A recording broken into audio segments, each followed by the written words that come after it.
We just appeared in court on the case of Mr. Rodriguez. The purpose of today's court appearance was to determine whether a grand jury had convened and had issued an indictment against Mr. Rodriguez. There has been no grand jury action, meaning a grand jury has not convened and they have not returned an indictment. Our discussions with the district attorney's office are ongoing.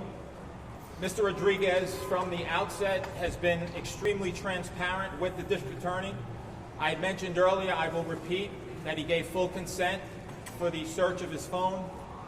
He gave a full statement with regard to the timeline of events of this day.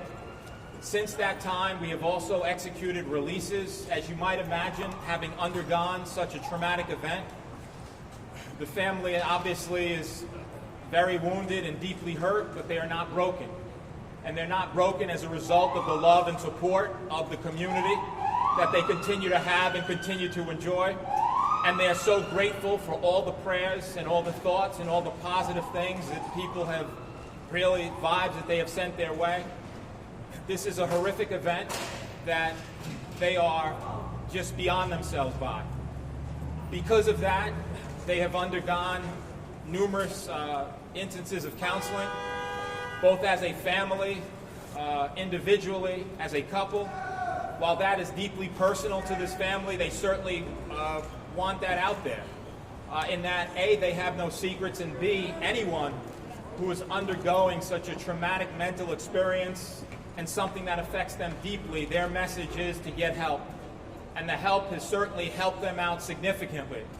Obviously, with Marissa, Mr. Rodriguez's beautiful wife, his mom, Jenna, his 12-year-old, Jaden, his 16-year-old, Tristan, his 4-year-old. This is a situation which obviously is just deeply, deeply hurting to them. But in that hurt and in that pain, their hope is that they can make a difference. You know, since I appeared before you last with the family earlier this month, there have been 12 other instances throughout this country where children have died in cars. Now that speaks to an issue which this family recognizes in their grieving and in the process of remembering Phoenix and Luna, their beautiful babies. That speaks to the issues of them helping other people. And it's for that very reason that they're developing a foundation surrounding the issues, not only to recognize and remember the legacy of Luna and Phoenix, who was such a precious part of their lives, but in addition to raise awareness to this issue and to raise issues of prevention. And they think that's important. And again, one life is too much. What does it say when there are 12 lives since this very instance that have happened and children that have died throughout this country? And so they are hopeful with the development of that foundation. Again, it will honor the memory of their lovely babies who they buried. But in addition to honoring their memory, that it will serve as awareness and prevention for all.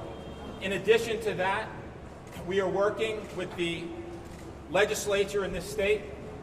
I've been in touch with the Speaker, again, of the Assembly. I've also been in touch with and had conversations with Senator Bailey in the Senate, the State Senate, in addition to Assemblyman Crespo, who has sponsored legislation to alert people who are driving and who are drivers to the presence of people and the presence of children in the back of their cars. This is an epidemic. We have also consulted with the preeminent expert in this area who will tell you that this goes on too often, too much, and it's got to be stopped, and it can only be stopped through that awareness and through the prevention, what this family is absolutely committed to. We look forward to working and continuing to work with the District Attorney's Office. They have asked us for information repeatedly. We have been in contact. There's been nothing that we have not shared or provided with them as it relates to whatever it is that they're looking for. We will have further conversations with that office. It is our hope that this resolves itself in a way that's favorable to Mr. Rodriguez and his family. They have suffered and continue to suffer, and as a result of that, they're trying as hard as they can to repair with the help of experts, with the help of professionals, and with the help of people who love them, support them, and who understand that this epidemic has to stop. And with that, I'll take questions. What is taking so long, Mr. Jackson? This is a clear-cut case, a horrible accident, as you and the family, as you say. What is taking so long to investigate? So, Dean, I'll say this. I don't begrudge the district attorney at all for dotting their I's and crossing their T's. There are two beautiful children who are gone, and there needs to be an extensive investigation. We have welcomed an extensive investigation in this case, which would include, obviously, my client's history, his family's history, his intentions and his non-intentions, everything that went on that day, things preceding that day, the car, his text messages, phone calls, everything. And so, as a former prosecutor myself, I understand that things take time. I recognize that things take time. I am hopeful that they can, having said that, I am hopeful that they can wrap this up sooner rather than later. My client and his wonderful family need to move on. They need closure, if we could even say that. And they need to be able to, and he needs to be able to, Mr. Rodriguez, to support Marissa, Jenna, Tristan, Jaden, his mom, his dad, and to be back and to do all those things he needs to be and is required to do, and he will do. And so it does take time. We understand that. We're not rushing them along. We certainly would encourage them to continue the process that they're doing to allow this investigation to come to a close. And we're helping that along by giving them the valuable information they need so that it can come to a close. And with that said, whatever else they ask for, we intend to provide. And we intend, as we have been from day one, to be as transparent as we need to be so that they can have the factual information that they need in order to close this case in a favorable way. Have there been plea negotiations, plea discussions? I am not at liberty to discuss the inner conversations between myself and the district attorney. I can just tell you that their interest at this point, which is my interest, is that a full and fair investigation take place. After that investigation takes place, we will have deep discussions about what should happen moving forward. It'd be my hope that those discussions include the dismissal of this case, as they have in cases throughout this country, and as experts again will tell you about false memory, fake memory, issues that occur in people's lives, distraction.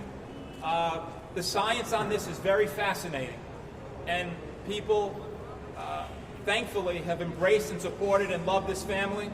Obviously, there are those who make judgments, and people allowed to make judgments that they have.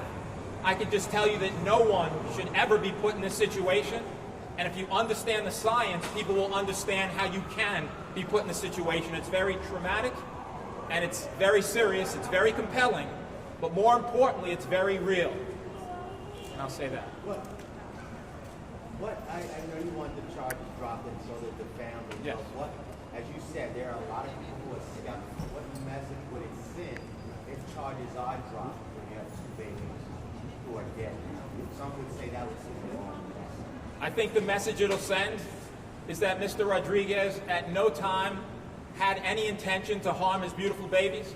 I think the message it'll send is that there's an epidemic in this country where children are dying in the back of cars when they're hot.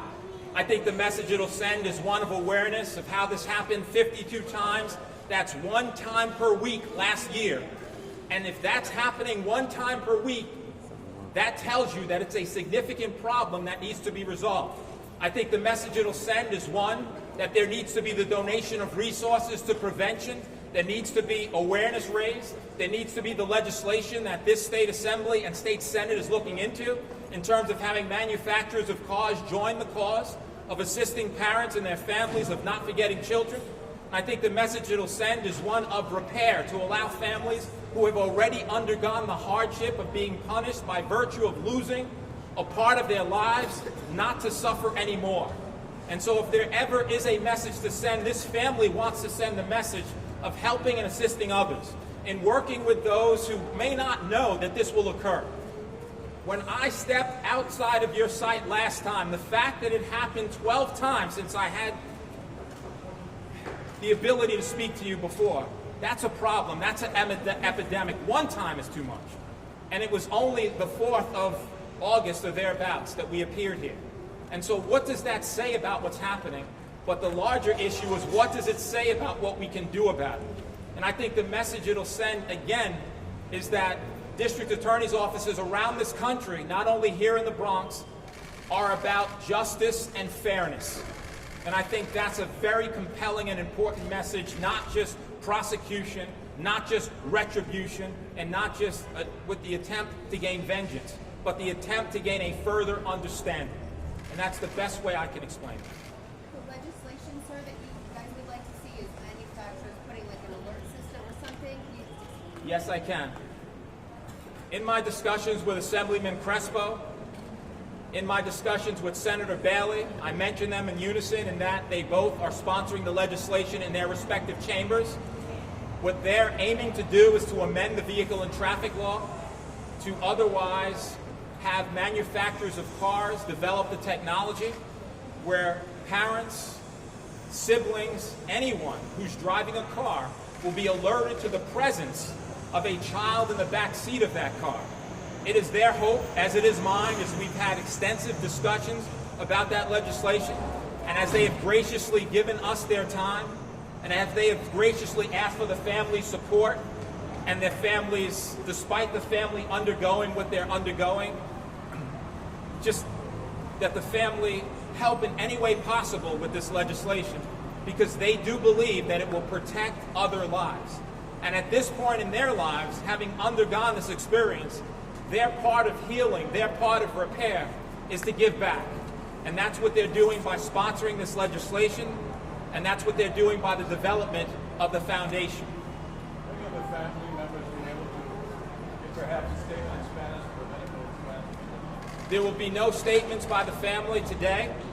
There will be at some point an opportunity for the family to speak about this issue, to speak about their thoughts, feelings, beliefs, their pain. But today will not be that day. Okay. Thank you very much.